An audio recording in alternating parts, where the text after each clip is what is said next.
Initial physical counting of material will save a lot of problem in overcertifying. The practical problem that might arise is simply that of finding all the items. Some will be in the sheds, some stacked in open, some within the building. It may be helpful to seek the assistance of the contractor's foreman or the clerk of works to draw up a schedule of materials, and we check on the schedule when we visit the site. Materials that are not properly protected may be deteriorated or to be stolen, and this should not be included in valuation. Contractual obligations.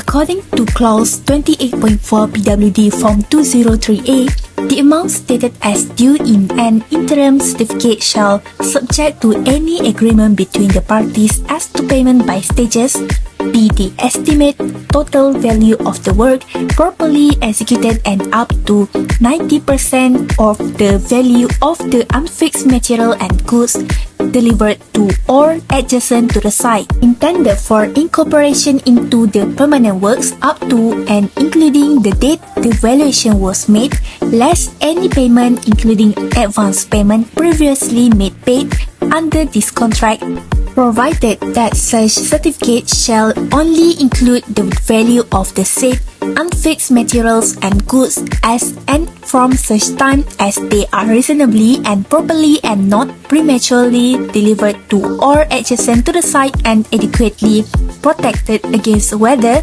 damage or deterioration.